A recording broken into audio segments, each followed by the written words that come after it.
No puede el pueblo colombiano caer en aquello contra lo cual luchó Miguel. Si él quería era la paz, si él quería era establecer un nuevo orden, ¿no?, democrático, en libertad, justicia, en la verdad, en los valores cristianos, en el respeto a la familia, a la dignidad de la persona humana, al bien común, no pueden entonces ahora los colombianos equivocarse nuevamente haciendo un llamado a la violencia.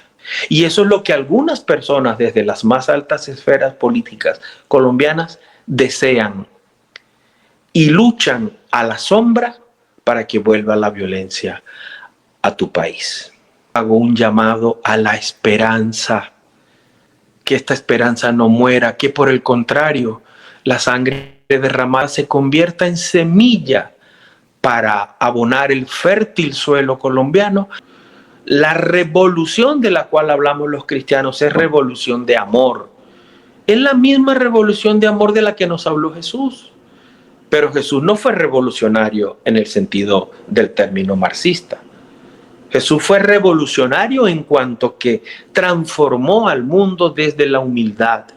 Esta revolución de amor, esta lucha por alcanzar los ideales cristianos en la sociedad, es lo que nos ha animado a escribir este libro.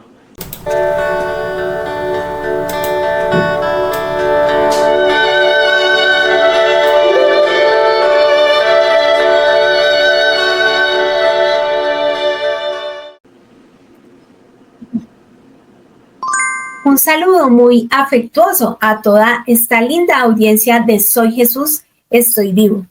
Este podcast, que es una extensión del libro que lleva el mismo nombre, Soy Jesús, Estoy Vivo, donde narramos 100 hermosas manifestaciones de lo que ocurre en la oración eucarística en postración. Yo soy Marcela Aranguren Riaño, periodista, escritora, biógrafa, autora de este libro, y mi invitado de hoy hace parte de la esencia del libro y de este programa, mi querido amigo, hermano, Roger Parra. Roger, muchas gracias por estar acá de nuevo en este podcast, en este espacio. Gracias a ti, Marcela, por tu muy grata invitación. Siempre es muy grato recibir una invitación de tu parte para que hablemos de las cosas que más nos gustan. La presencia real de Jesús en el Santísimo Sacramento del altar y cómo debemos adorarlo postrados a sus pies, dada esta misma presencia real. De esto es que se trata realmente y por eso tu precioso libro, Soy Jesús, Estoy Vivo, que contiene estos 100 testimonios de 100 personas de más de 20 países que declaran con todo el corazón que han recibido milagros, favores y obras maravillosas de nuestro Señor. Así que muchísimas gracias, Marcela, por tu invitación. Y aquí estamos de nuevo. Bueno, muchísimas gracias, Roger, querido. Pero bueno, vamos a empezar, como digo yo, siempre con el pie derecho y vamos a blindar este espacio. Entonces te voy a dar la palabra antes de comenzar con la charla. En el nombre del Padre, del Hijo y del Espíritu Santo. Amén. Aquí estamos, Señor, reunidos bajo este medio virtual porque así tú lo has querido. Hemos venido a hablar de ti, Señor, de lo maravilloso que eres y de lo amoroso de tus obras. Ningún otro propósito nos une ni nos reúne. Y por eso encomendamos a tu sabiduría y a tu amor infinito el desarrollo de esta charla que vamos a sostener Marcela y yo bajo la luz de tu Espíritu Santo, procurando sembrar en el corazón de alguno de tus hijos, y ojalá sean varios, la semilla de la esperanza, la semilla del amor en ti, para que con el corazón henchido de alegría volvamos a tus brazos, de donde un día partimos pero a donde un día queremos volver por tu misericordia. Guíanos, Señor, en esta amena conversación que vamos a tener mi amiga Marcela y yo para hablar de ti. Y que todos los pueblos de la tierra, como lo dice tu Sagrada Escritura tantas veces, se postren a tus pies junto con sus gobernantes para adorarte y darle gloria a tu nombre. Amén. En el nombre del Padre, y del Hijo, y del Espíritu Santo. Amén. Amén. Bueno, muchísimas gracias, Roger querido. Entonces ya tenemos, como digo yo, el seguro contra todo riesgo. Entonces, ahora sí, vamos a comenzar. Pero para quienes de pronto están llegando nuevos a este canal, ¿quién es Roger Parra? Voy a hacer una rápida presentación tuya. Roger Parra es un abogado venezolano que hasta el año 2017 tuvo pues una vida como la tenemos casi todos los seres humanos más del mundo, que una vida espiritual. Pero en el año 2017 ocurre algo muy importante, y es que él, movido por una inspiración del Espíritu Santo, un día cualquiera en el mes de junio asiste a una Eucaristía, cosa que de pronto no era muy frecuente en él, y allí conoce a una persona mística vietnamita, y pues en ese año 2017 él recibe a través de esta persona 2 mensajes, uno de la Santísima Virgen, otro de Dios Padre, y concretamente esto está narrado en el libro para que por favor quienes deseen pueden encontrar la biografía de Roger en la primera parte del libro. En estos mensajes del cielo, él recibe la misión de crear un apostolado de la adoración eucarística en postración. Entonces, desde el año 2017 a la fecha, los 365 días de cada año de Roger han estado concentrados en esa misión, en su apostolado que se llama Ágape, donde él va haciendo una catequesis por los 5 continentes, porque ya Ágape ha llegado prácticamente a los 5 continentes, enseñándole a la gente qué es la oración eucarística y puntualmente en postración.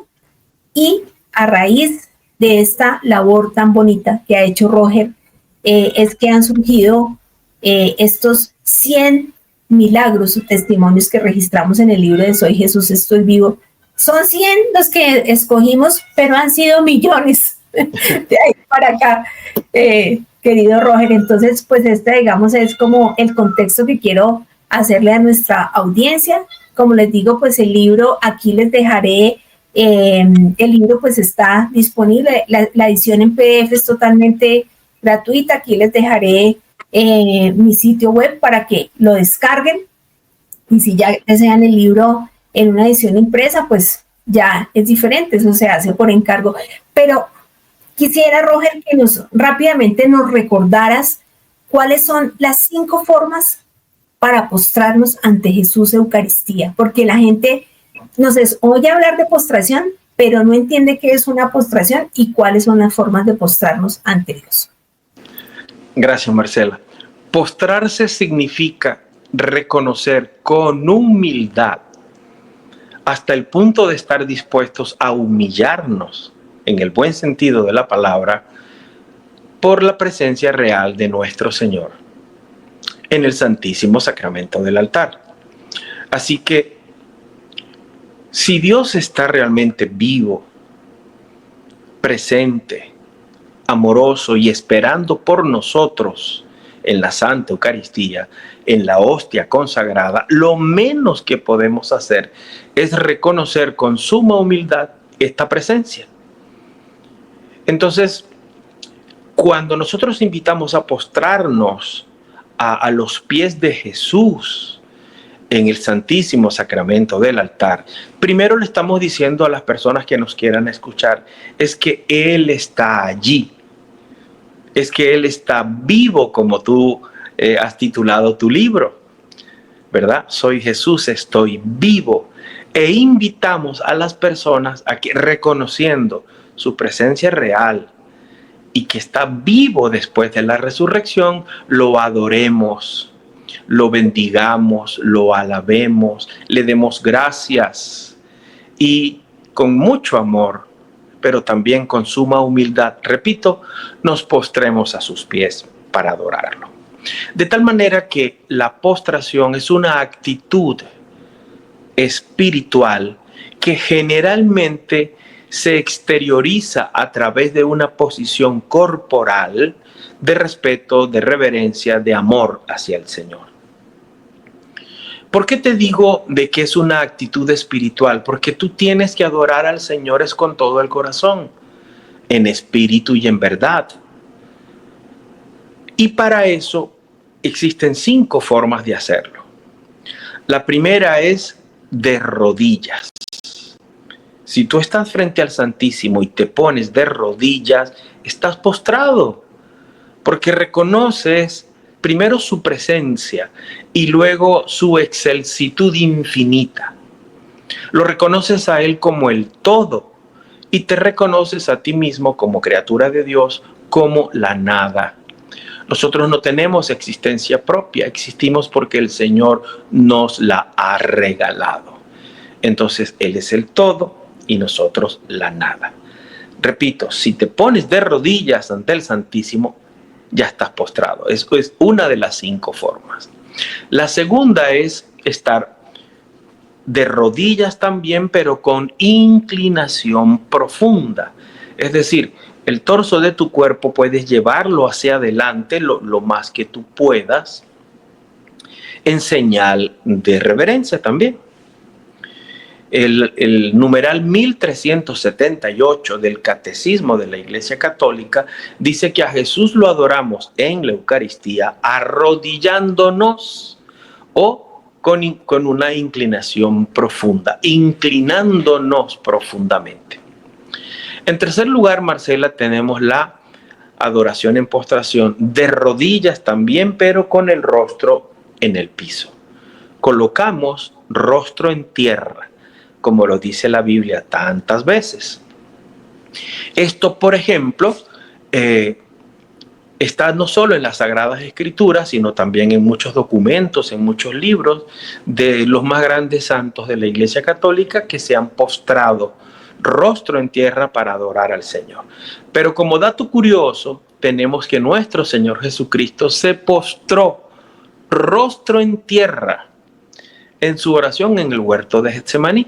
Y lo podemos leer en Mateo 26:39, que más o menos dice así.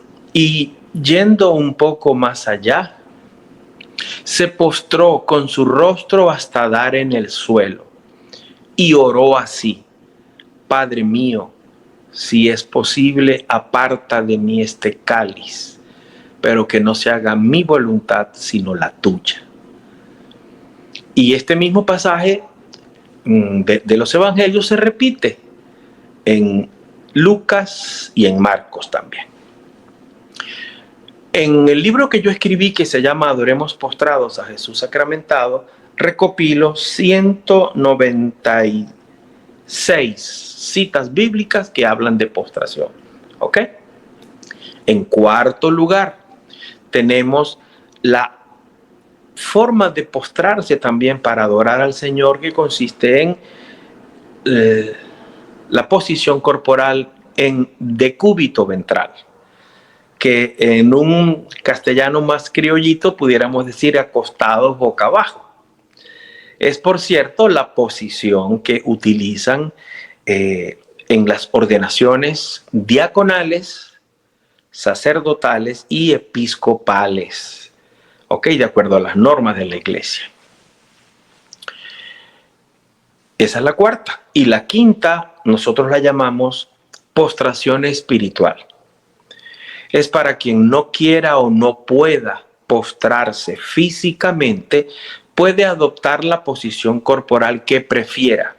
Sentado, de pie, de rodillas, incluso para los que no puedan levantarse de la cama, acostados también. Pero eso sí, adorando al Señor con todo el corazón, en espíritu y en verdad. Okay, entonces son 5 maneras, vamos a resumirlas: de rodillas con inclinación profunda, de rodillas, rostro en tierra, posición en decúbito ventral y postración espiritual. Bueno, muchísimas gracias por este recorderis y esta catequesis que nos haces, porque muchas veces hablamos de postración, pero la gente no comprende de qué se trata. Bueno, tú mencionaste que habías escrito un libro muy hermoso que se llama Adoremos postrados a Jesús sacramentado, pero recientemente tuviste oportunidad de escribir otro libro muy bonito. Se llama Manualito de Postraciones Eucarísticas. Sí. Exactamente. Ese es el segundo. Ese es el segundo. Y hay otro.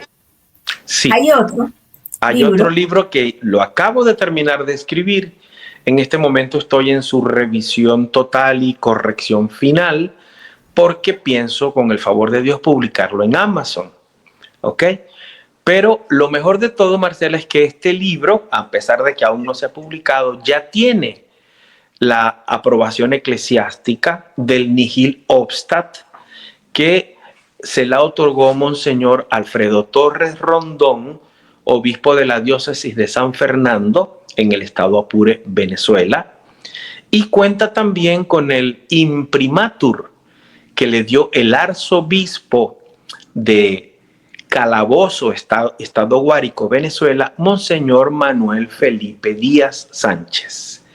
Así que este libro, aunque habla de política, no es politiquería, es política conforme a la doctrina social de la Iglesia. Ya cuenta tanto con el Nihil Obstat como con el imprimatur, que son los 2 requisitos exigidos por la Iglesia para publicar libros u otros escritos relacionados con la fe de la doctrina católica. Okay. Este libro está totalmente basado en la rica doctrina social de nuestra Iglesia. Este tercer libro, que pronto, con el favor de Dios, lo vamos a publicar, se llama Gobernar con Cristo. 2 puntos. Un compromiso de amor. Ese es el título del libro. Te repito, Gobernar con Cristo, 2 puntos, un compromiso de amor. Porque yo entiendo que si un gobernante no tiene amor, pues no gobierna para Cristo, no gobierna ni siquiera para su pueblo, gobierna para sí mismo. Entonces, gobernar realmente en favor del pueblo, luchando para alcanzar el bien común, el respeto a la dignidad de la persona humana y toda la rica y hermosa doctrina de la Iglesia, requiere un compromiso de amor. Bueno, entonces, con relación a este libro, a este tercer libro, me ha parecido muy oportuno, apreciado Roger, tener esta charla contigo justo en estos momentos en que nuestro país vive una situación compleja, una coyuntura política de orden público, una coyuntura que nos está poniendo a prueba y nos está remontando a la época de violencia que vivimos hace 30 años en nuestro país. Antes de preguntarte por el libro, quiero remitirme a lo siguiente. Bueno, pues como ustedes saben, infortunadamente el pasado 7 de junio, el senador colombiano Miguel Uribe Turbay fue víctima de un atentado en ese momento. Y desafortunadamente, el pasado 11 de agosto, pues él falleció, se dio su deceso. Es decir, que este fue un asesinato que ya ha sido considerado por muchos un crimen político, porque él era un precandidato a la presidencia a las elecciones que se van a llevar a cabo en Colombia el próximo mes de mayo para elegir el nuevo gobernante de nuestro país que asumirá su cargo en agosto de 2026. Y durante las honras fúnebres, la esposa de Miguel Uribe, María Claudia Tarazona, pues ella ofreció unas palabras muy sentidas. El discurso es un poquito largo, pero quiero retomar algunos fragmentos para que los escuchemos, por favor, porque los conecto mucho con tu libro, apreciado Roge. Voy a extractar algunas frases de todo lo que ella dijo que me han parecido muy importantes. Dice, Miguel tenía el corazón más generoso, generoso para amar y para perdonar. En él nunca existió ni odio, ni rencor, ni venganza. Por el contrario, un corazón lleno de amor por su familia y por Colombia, país que amó y por el que dio su vida. Creía en la seguridad y la justicia como pilares fundamentales para conseguir la paz, pero no como fuentes de venganza u odio, sino como instrumentos necesarios en un país que tiene que fortalecer la democracia para poder ser un lugar donde todos quepan y puedan vivir en paz. Miguel no quería que se repitiera lo que él tuvo que vivir a sus 4 años y que dolorosamente hoy mi hijo amado Alejandro está viviendo. Ese mismo pasado que Miguel no quería que volviera y que hoy golpea a nuestra familia de la manera más cruda y más cruel. Romper una familia, quitarle a un padre, su hijo, a una esposa, su esposo, a unos hijos, un padre, es el acto de maldad más grande que pueda existir. No puede volver a suceder.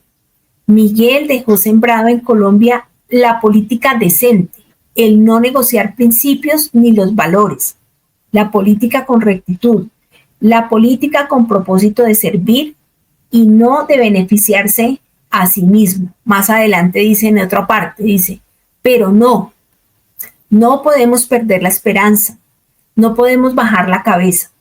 La muerte de Miguel, de cientos de policías y militares y personas decentes que mueren a causa de la violencia, no pueden quedar en vano. Hay camino. Colombia es nuestro país. Debemos luchar unidos para que la vida de nuestros héroes haya valido la pena, para que la muerte de Miguel no haya sido en vano. Los buenos somos más. El bien siempre prevalecerá. Y más adelante dice, cumpliré mi promesa de darle a Alejandro, que es el hijo que él dejó, y a las niñas una vida llena de amor y de felicidad, sin odio y sin rencores. Digamos que extracté estos apartes y de nuevo pues quiero contextualizar a las personas de pronto que no son de Colombia y que van a ver esta charla, este programa, un poquito de quién era Miguel Uribe y por qué su asesinato ha impactado tanto al país y ha conmovido al mundo. Miguel era un joven de 39 años y cuando él tenía 4 añitos, su mamá es asesinada a manos del narcotráfico en Colombia, la época dura del narcotráfico. Su mamá, una periodista, Diana Turbay, en esa época denunciaba y hacía varios informes donde se hablaba de la necesidad de extraditar a los narcotraficantes de esa época de Pablo Escobar. Pues ella infortunadamente falleció, fue víctima de un engaño, de una supuesta entrevista a la que le habían concedido, pero Pablo Escobar es quien la retiene y en un intento por liberarla, ella muere. Miguel tenía 4 años en esa época. Y hoy, que Miguel es asesinado, deja a un niño también de 4 años. Entonces, esto es lo que nos ha conmovido tanto a los colombianos y pues a todo un país, porque pues es una historia que se está repitiendo desafortunadamente. ¿Por qué quise tomar estos extractos de las palabras de la esposa, hoy viuda de Miguel? Porque nos conmueve mucho a los colombianos que en medio de este crimen y un asesinato político, su esposa, desde el día en que él fue internado en la clínica ese 7 de junio, en su discurso nunca ha habido palabras de odio. Por el contrario, ha habido palabras de perdón, de reconciliación, de invitación al amor, a acogernos, a llevarnos de Dios y a gobernar siempre pensando en que haya paz y en que no se vuelva a repetir la historia. Y aquí lo conecto con tu libro, apreciado Roger, porque me llama mucho la atención que justo estás terminando de escribir este libro. Tú, que tu país ha sido víctima de tanta tristeza, de tanta violencia, de este régimen tan desafiante en los últimos 25 años. Y hoy este país hermano, Colombia, está atravesando por una situación muy desafiante también. Entonces, allí es donde conecto con tu libro y quiero que nos cuentes un poco desde tu perspectiva y desde lo que tienes tu libro. ¿Qué tienes tú para ofrecernos a través de ese libro de lo que podría ser un gobierno ideal, gobernando de la mano de Dios, justamente en estos momentos en que estamos en plena época preelectoral? Entonces, ahora sí, te escucho, apreciado Roger. Bueno, Marcela, antes que hablar de mi libro, yo quiero llevarle un mensaje de esperanza al pueblo colombiano. Como lo han dicho los obispos de la Conferencia Episcopal Colombiana, no es momento de perder la esperanza. Por el contrario, se ha derramado la sangre de un mártir colombiano que no tengo dudas que si hubiese participado en la campaña electoral hubiese sido el próximo presidente de Colombia. De tal manera que no es momento de hacer un llamado al odio o a la vindicta, a la venganza, a la revancha. Es el momento de llamar al perdón, al amor, a la reconciliación entre todos los colombianos. Hay sospechas de quién pudo haber sido la persona que dio la orden de mandar asesinar a Miguel, pero de eso no hay evidencias todavía. Entonces, apresurarse a señalar culpables y buscar violencia, eso solo traería como consecuencia una violencia mayor. La Iglesia Católica ha sido muy clara en el rechazo contundente a todo tipo de violencia, porque no es el camino para la paz. La paz se alcanza en libertad, en justicia, con el perdón, con el amor que Jesús nos ha enseñado, pues Él es el maestro del perdón y de la reconciliación. Falta un tiempo para esta campaña electoral. Mi recomendación para el pueblo colombiano es que en torno a la figura de Miguel Uribe Turbay pueda surgir un nuevo candidato que recoja sus ideas, que recoja los ideales de su corazón, su lucha por la justicia, de la cual fue un verdadero paladín, y que surja más o menos como surgió en Filipinas, cuando el asesinato de este famoso candidato a la presidencia, que era un líder opositor al régimen dictatorial de Ferdinand Marcos y que era de apellido Aquino, después de que el pueblo filipino, por cierto, se unió para rezar el rosario y para hacer adoración eucarística en una avenida inmensa que hay allá en Manila, la capital de Filipinas. Se calcula que más de 2 millones de personas en paz, sin violencia y sin que hubiese resultado ni siquiera una persona herida, logró la misteriosa salida del dictador Ferdinand Marcos, 2 meses apenas después que comenzaron las protestas católicas. Porque fue eso. Se turnaban más de 2 millones de personas para ocupar un puesto en esa avenida Etzna se llama, y Ferdinand Marcos huyó. Se fue para una isla de Hawái y allá murió un tiempo después, poco tiempo después. Pero entonces, habiendo abandonado el poder el dictador filipino, las personas comenzaron a pensar quién podría sustituirlo. Sustituir a Aquino. El que era la persona que iba a ser candidato y que seguramente hubiese ganado las elecciones. Porque fue asesinado supuestamente por el mismo Ferdinand Marcos, quien mandó unos sicarios a matarlo en el aeropuerto cuando él estaba de regreso a Filipinas. Bueno, el caso es que el pueblo todo se pone de acuerdo para lanzar de candidata a la presidencia a su esposa, Corazón Aquino. Y Corazón Aquino es la candidata a la presidencia. Y después que Ferdinand Marcos huye, que acababa de robarse unas elecciones, ¿verdad? Se declaró ganador sin serlo, pero huyó misteriosamente por efecto del rosario y de la adoración eucarística. Entonces hay nuevas elecciones. Corazón Aquino es candidata y gana con una mayoría aplastante. Es presidente de Filipinas y, por cierto, fue una presidente que instituyó capillas de adoración eucarística por todo su país. Y en una operación conjunta con Australia y Estados Unidos, formaron una triple alianza que creó capillas de adoración eucarística en estos 3 países.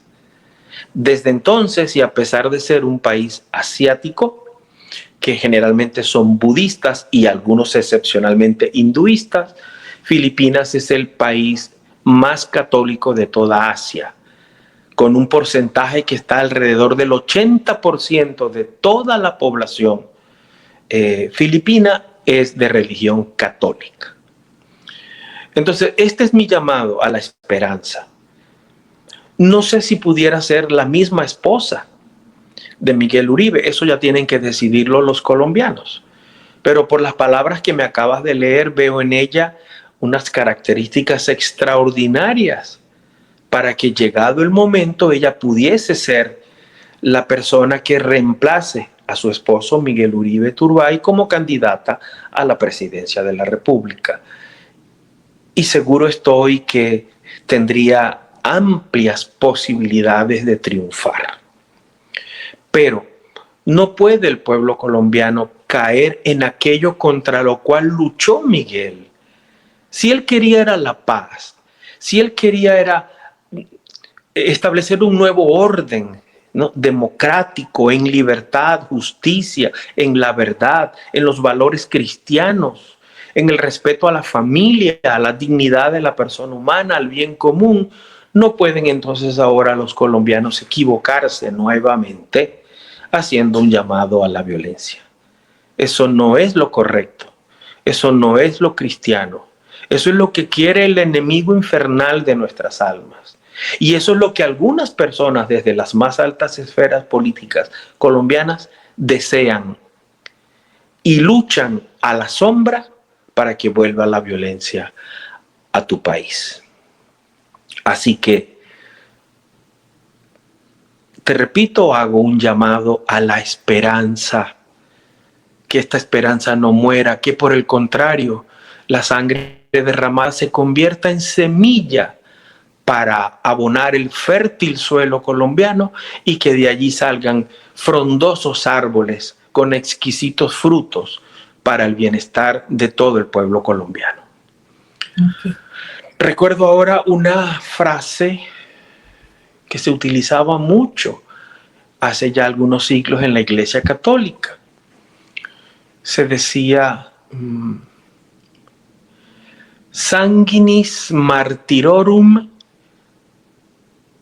semina Christianorum.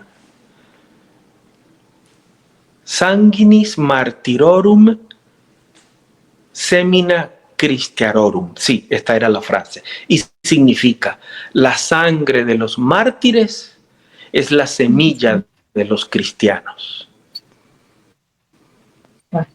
¿Verdad? Han asesinado a un paladín de la justicia en Colombia, pues es necesario que alguien le supla, como Corazón Aquino suplió a su esposo, y que pueda convertirse, no lo sé, posiblemente la esposa, posiblemente otra persona allegada a Miguel, que se sepa que es continuidad de su lucha, ¿verdad? Y que pueda lanzarse a la presidencia con altas posibilidades de victoria.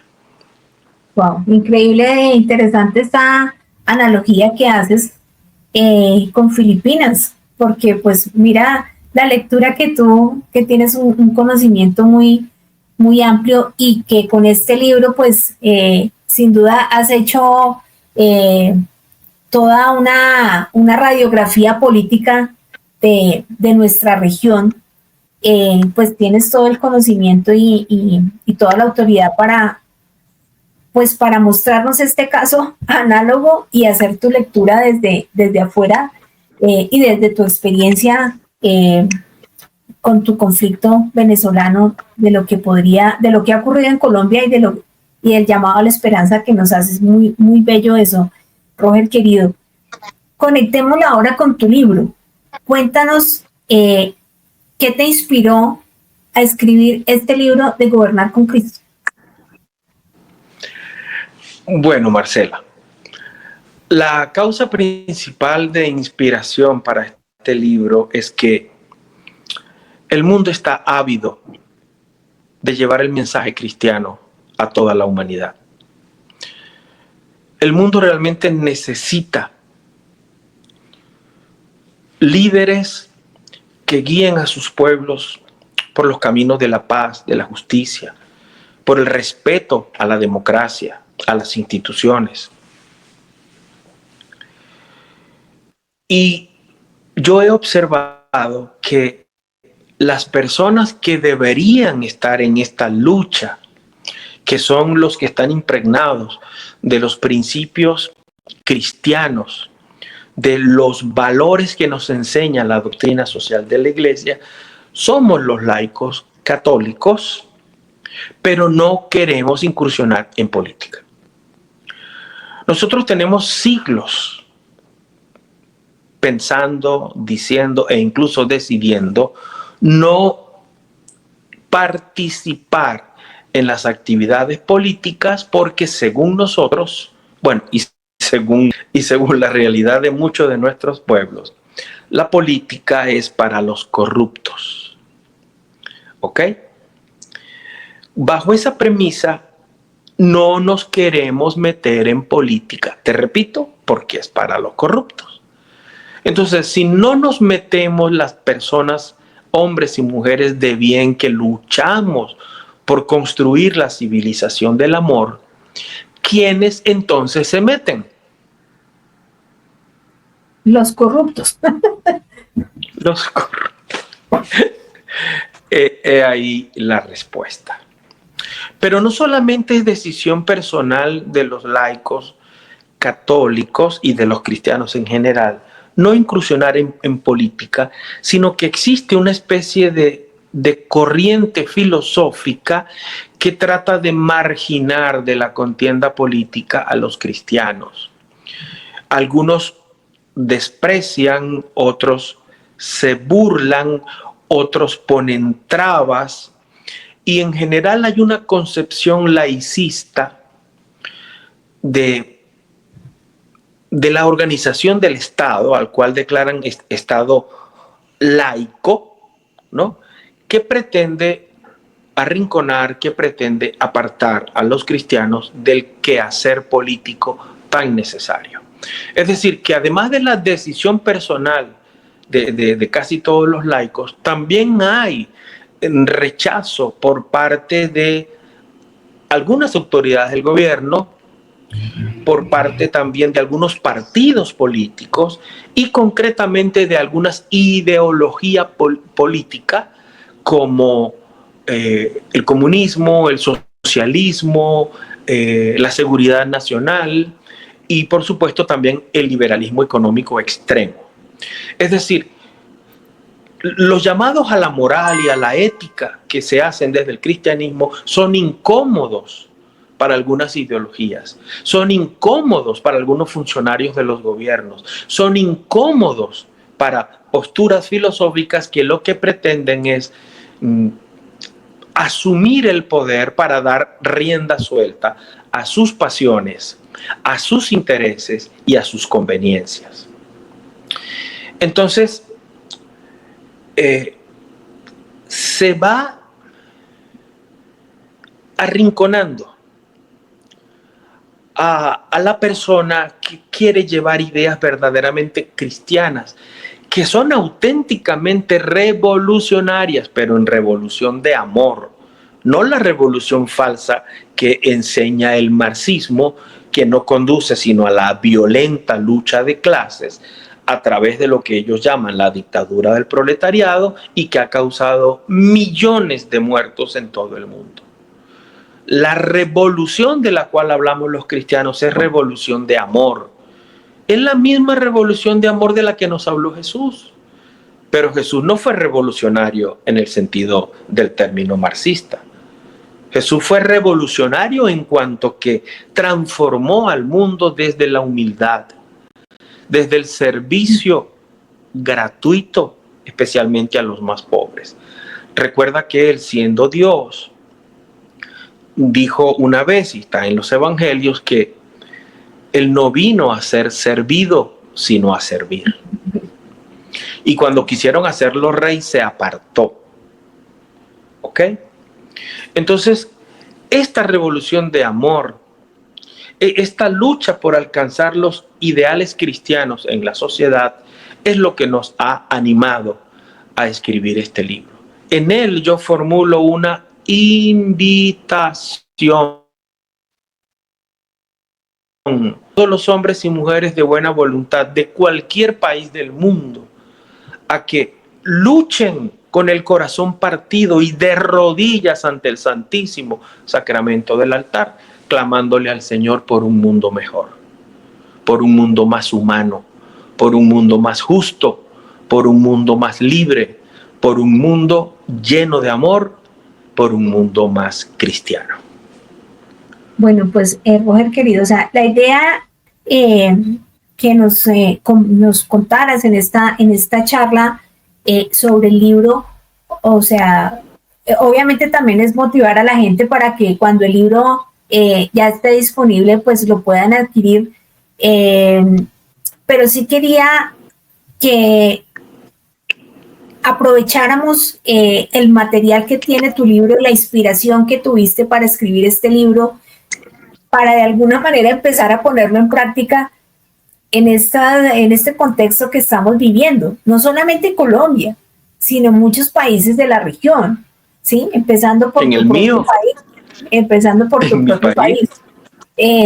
Bueno, cuéntanos brevemente en 1 o 2 minuticos qué estructura tiene el libro, o sea, como para motivar a la gente y contextualizarla de qué van a encontrarse en este libro y por qué leerlo. Mi libro está estructurado en 8 capítulos. En el primer capítulo hablamos de todo poder viene de Dios. Como dice la Biblia, omni potestas adeo. Todo poder viene de Dios. Si todo poder viene de Dios, también está el poder político. Entonces nos preguntamos en el capítulo 1, ¿quién es Dios? ¿Por qué a Dios le debemos amor supremo? La presencia real de Dios en la Eucaristía y la adoración que todo hijo de Dios, pero también todo gobernante debe hacer a los pies del Señor. Entonces, en este primer capítulo hablamos más que todo de Dios. Todo poder viene de Dios. En el segundo capítulo nos referimos a la política. ¿Qué es la política? ¿Para qué sirve? ¿Qué son los partidos políticos? ¿Qué es la organización política? ¿Qué es la autoridad? ¿Qué diferencia hay entre una autoridad legítima y una ilegítima? ¿Qué es la autoridad política y cómo la política se vincula a la dignidad del hombre? Permíteme decirte que varios de nuestros papas han dicho que la política, no la politiquería, es el más alto nivel de la caridad. Es el nivel supremo de caridad. En el tercer capítulo hablamos de la Iglesia Católica en la política. Corregimos algunas equivocaciones que ha habido en la historia, en el sentido de opiniones sobre el papel de la Iglesia. La Iglesia no ha sido así como la pintan, que ha querido apoderarse de los países a través de maquinaciones indebidas en política. Algo hubo de eso, allí hablamos en el libro, pero no ha sido como la pintan. Y mencionamos brevemente el pensamiento político de San Agustín, Santo Tomás de Aquino y Santa Catalina de Siena. En el capítulo 4 nos dedicamos a estudiar documentos de la Iglesia, comenzando con la Rerum Novarum, que como tú sabes, en 1891 el Papa León XIII escribió la primera encíclica llamada Rerum Novarum, que significa de las cosas nuevas, en la cual ataca frontalmente tanto al marxismo colectivista como al liberalismo económico. De ahí en adelante estudiamos 31 documentos de la Iglesia que hablan sobre política y resaltamos algunos aspectos políticos. Desde la primera, que te repito, es la Rerum Novarum, hasta la 31, que es la encíclica del Papa Francisco, Laudate Deum, publicada en 2023. En el capítulo 5 del libro hablamos de la participación ciudadana. La pregunta central es: ¿pueden los laicos católicos participar en política? ¿Pueden los sacerdotes? ¿Puede la Iglesia participar en política? Y la respuesta, muy brevemente te la digo: los laicos sí, los clérigos no. Sacerdotes, diáconos, religiosos, religiosas, no pueden participar en política. Nos toca a nosotros, los laicos. Se pueden ejercer cargos de gobierno. ¿Qué debe hacer el Estado? ¿Qué debe hacer un funcionario público que sea católico ante decisiones contrarias a los valores cristianos? ¿Y cuál es el papel de la Iglesia frente a la participación política? En el capítulo 6 del libro hablo del gobernante cristiano. Y allí esbozo la idea de que para ser un buen gobernante, basado sobre todo en el amor que Jesús nos ha enseñado, se requieren 4 grandes elementos. El primero es amar a Dios sobre todas las cosas y sobre todas las personas. El segundo es amar al hermano. Entonces ahí hablamos de la dignidad de la persona humana, de los derechos humanos. El tercer requisito es amar el bien común, que significa el progreso material, el desarrollo económico, pero también los valores morales de los pueblos. Y el cuarto requisito, que esto sí yo considero es la novedad de nuestro libro, es el amor a las almas.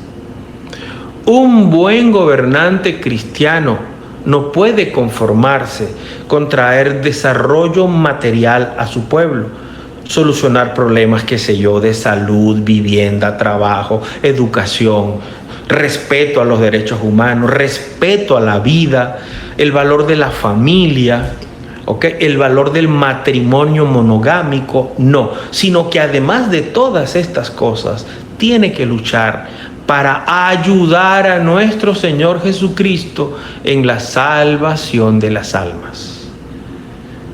Entonces allí hablo de por qué esta misión del gobernante, hablo de la trascendencia, porque a la gente se le olvida, ¿no?, que hay otra vida después de esta, y millones de seres humanos viven su vida como si se tratase de animales y creen que al morir se acabó toda vida. No existe otra vida para la cual nos preparamos desde aquí, desde la tierra.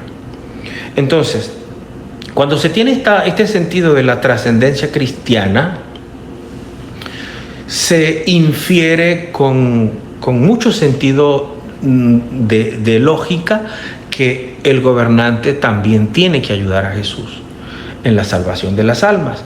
Y por eso hablamos de la trascendencia, hablamos de la eternidad, hablamos de que Jesús es el fundamento de la trascendencia humana, la santidad, la libertad y sobre todo la construcción de la civilización del amor.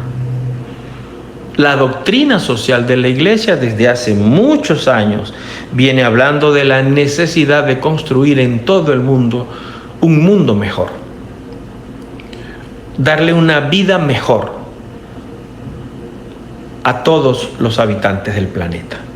Pues eso solamente se logra realmente a través del amor de Dios, a través del riquísimo legado de amor, perdón y reconciliación que nos dejó nuestro Señor Jesucristo.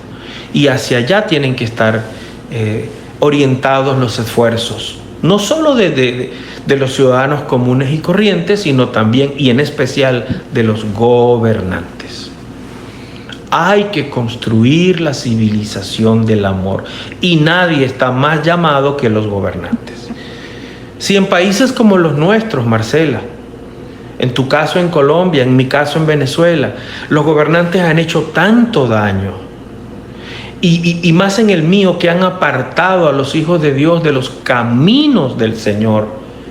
Allá se ha proliferado en creencias, en sectas, ellos llaman religión, pero no lo son, donde se adora a Satanás. Realmente, y han sido introducidas por altos funcionarios del gobierno. Entonces hablan de libertad religiosa. No, señor, eso no es libertad religiosa, eso es la idolatría a falsos dioses.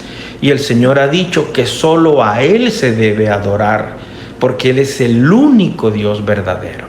Entonces, además de esto, se cometen violaciones a los derechos humanos de la manera más impune, flagrante, en forma descarada, hasta hay como un desprecio por la dignidad de la persona humana que es inaceptable para aquellos que creemos en Dios y que sabemos que la dignidad del hombre deviene del solo hecho de ser hijo de Dios, pues Él nos ha creado con perfección absoluta, con amor y a su imagen y semejanza.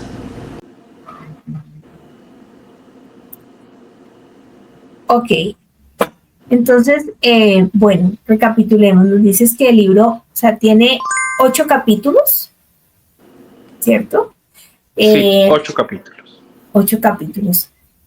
Y bueno, digamos que, o sea, la idea de esta charla es, de alguna manera, hacernos conscientes, empezando por mí, que sí, creo que te lo he confesado en muchísimas ocasiones, en muchas conversaciones, siempre he sido totalmente apática a la política.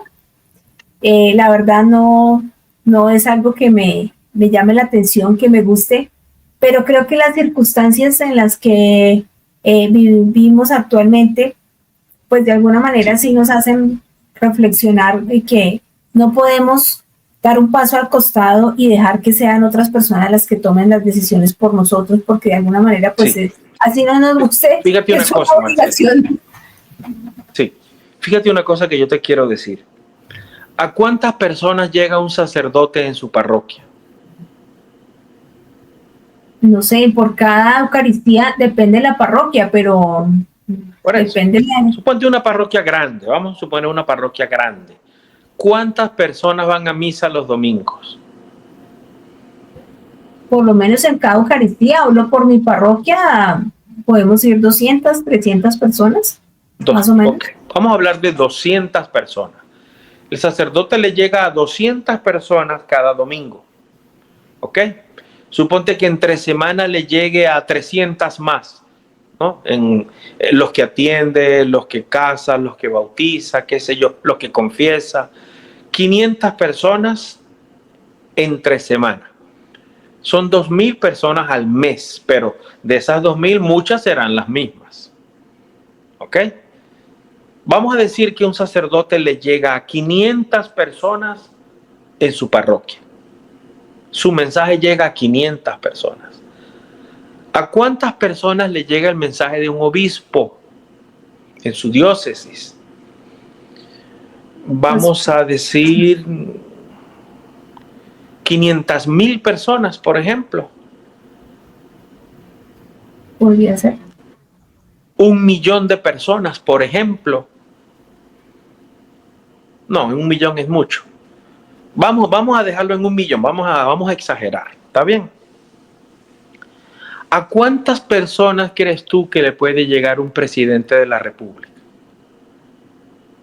Pues eso sí depende del país. Digamos, por ejemplo, aquí en Colombia somos más de 50 millones de colombianos. 50 millones de personas.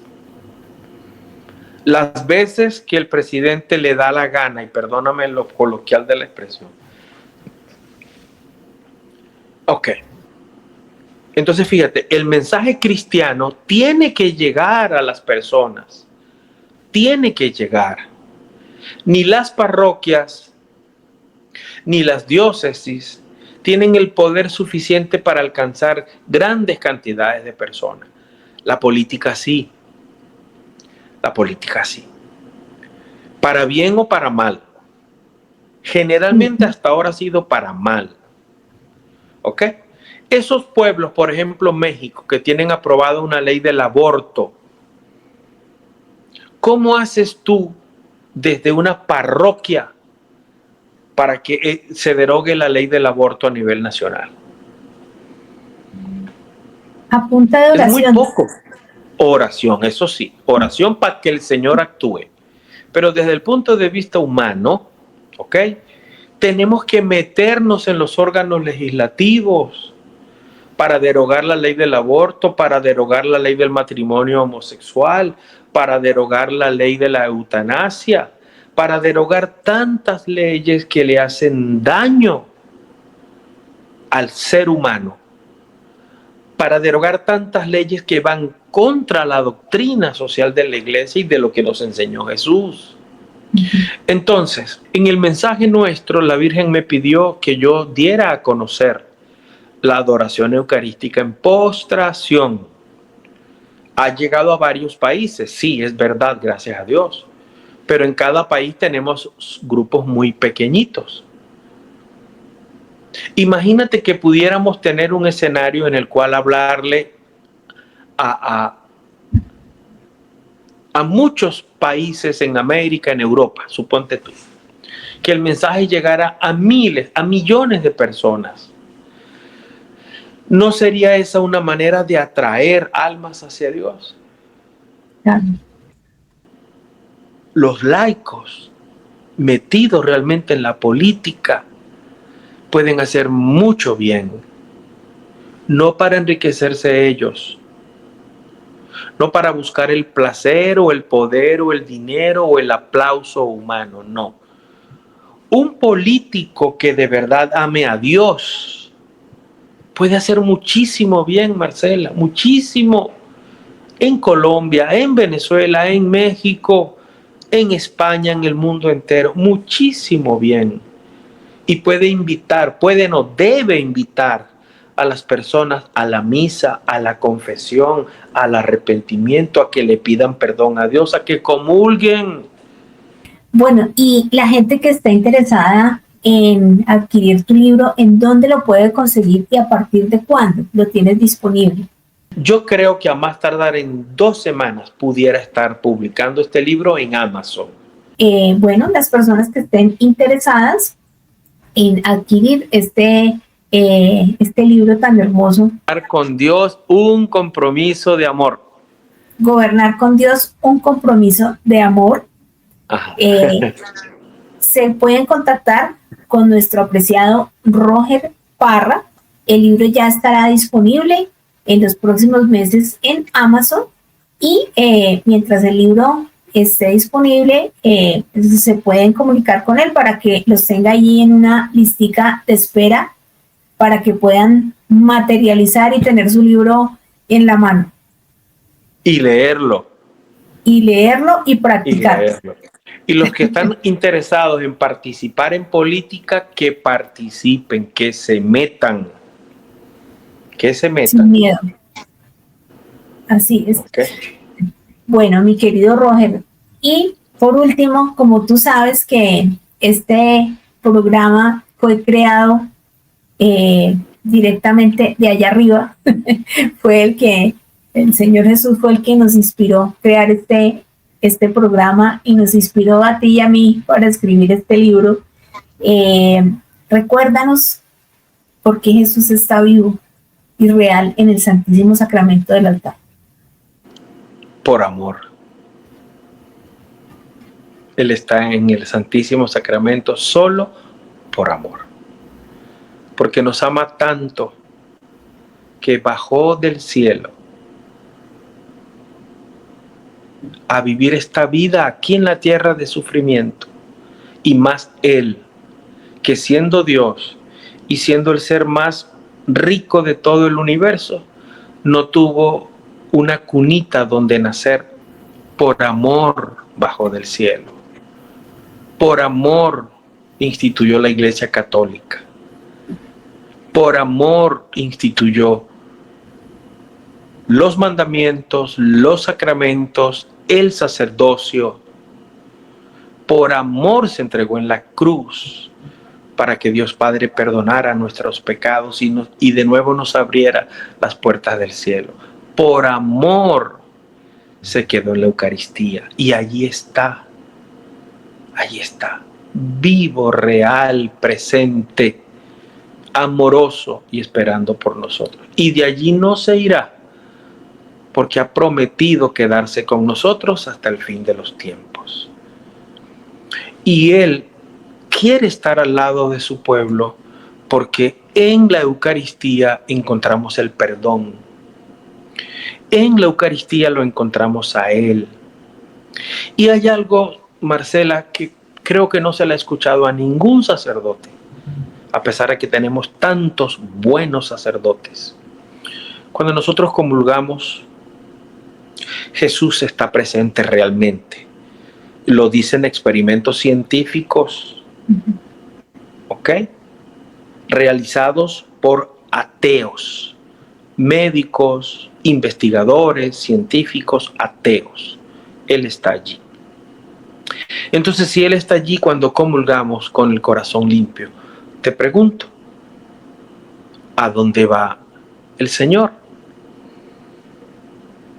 Pues lo comemos. Al interior de nuestro organismo, a través de nuestra sangre. En nuestro organismo, correcto. ¿A dónde va? Al estómago. Va al estómago. Y en el estómago, la hostia consagrada sufre el proceso natural de digestión que el mismo Dios ha creado. Con la digestión, ¿qué sucede? El alimento nos alimentamos. se convierte en sangre. El alimento se convierte en sangre. Y desde el estómago, después que se convierte en sangre, entra a nuestra sangre. Marcela, en nuestras venas corre sangre de Dios. Corre sangre de Jesús. Y estando Él en nuestra sangre, purifica, limpia, ¿no? Pero lo que Él más quiere, convertido en nuestra sangre, llega a nuestro corazón. Y ahí es donde Él quiere vivir. Esto es biológico. Lo que te estoy diciendo no es un poema ni palabras bonitas. Esto es biológico, creado por Dios. Entonces, esta es la razón de ser de Jesús quedarse en la Eucaristía. Porque Él nos quiere purificar por dentro. Purificándonos nos transforma. Transformándonos nos convierte. Convirtiéndonos nos hace mejores personas. Haciéndonos mejores personas nos acerca al Padre. Y acercándonos al Padre nos lleva al cielo. Y puede salvar nuestras almas. Él se quedó por amor. Y todo lo que ha hecho es por amor, cuyo destino final es la salvación del alma y volvernos a llevar a vivir con Él en los brazos del Padre, en el cielo, para la felicidad eterna, por los siglos de los siglos. Amén. Pues muchísimas gracias por esta pedagogía que nos haces de la importancia no solamente espiritual, sino física, literal, biológica, química de la Eucaristía. Muchas gracias, Roger querido.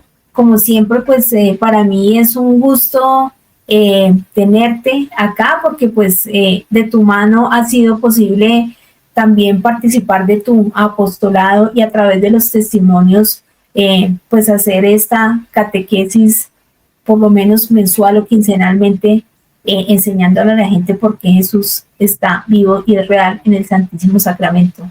Roger querido, de nuevo gracias por estar acá. Gracias a ti, Marcela. Siempre es un placer estar contigo.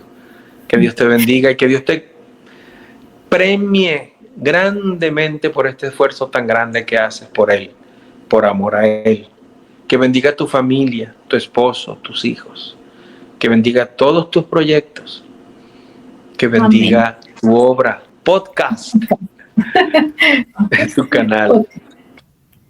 Que bendiga tu corazón. Gracias, Roger, querido. Igual para ti. De verdad que invito a las personas que deseen adquirir el libro a que lo puedan buscar más o menos en pocos días, quizás unos 15 días, no estoy seguro, pero creo que estará por allí, porque pienso, si Dios me lo permite, publicarlo en Amazon.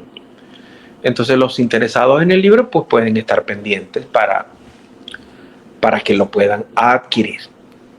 ¿Okay? Igual, y que lo lean y que lo hagan vida y que las personas que sientan ese llamado del Espíritu Santo a participar en política, por favor lo hagan.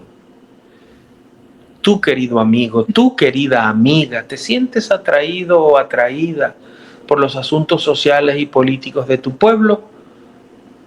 Métete en la política, participa en los asuntos sociales y políticos de tu comunidad para que hagas realidad los ideales cristianos del bien común, la dignidad de la persona humana, el derecho de las familias, el derecho a la vida en una sociedad que cada día te dice con mayor fuerza, pero también con mayor falsedad, que está permitido el aborto. Luchemos por la vida, luchemos por la verdad, luchemos por el amor, luchemos por convertir en realidad material, social, moral y espiritual en nuestros pueblos la única verdad de Jesús, que es la luz que nos lleva de nuevo al cielo. ¿De dónde nacimos? Y a dónde por su gracia queremos volver. Así es. Pues, mi querido Roger, muchísimas gracias. Gracias a ti, gracias a esta linda audiencia que nos sigue, que comparte estos testimonios, estas entrevistas, estas charlas, que el único fin, es más que los likes, es tocar corazones. Ese es el único propósito que tenemos acá. Entonces, pues a ti gracias, a toda nuestra audiencia. Por favor, recuerden que Jesús está vivo y yo los invito para que nos sigan, compartan los programas, los podcasts y nos sigan en una próxima oportunidad con un nuevo testigo. Y recuerden que Jesús está vivo. ¿Te gustó este testimonio? Házmelo saber con un me gusta. Para conocer nuevos e interesantes testimonios y milagros del amor de Dios, te invito a suscribirte y a compartir los videos para que el mensaje de Jesús llegue a miles de corazones que buscan esperanza.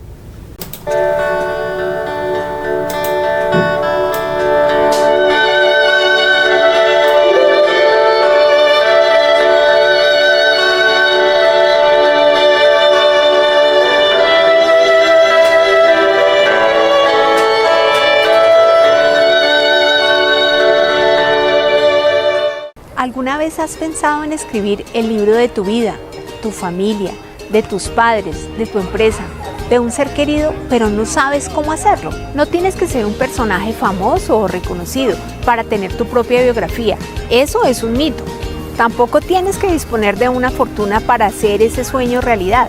Mi emprendimiento, Biografías Personalizadas, te facilita las cosas. ¿Cómo hago tu biografía?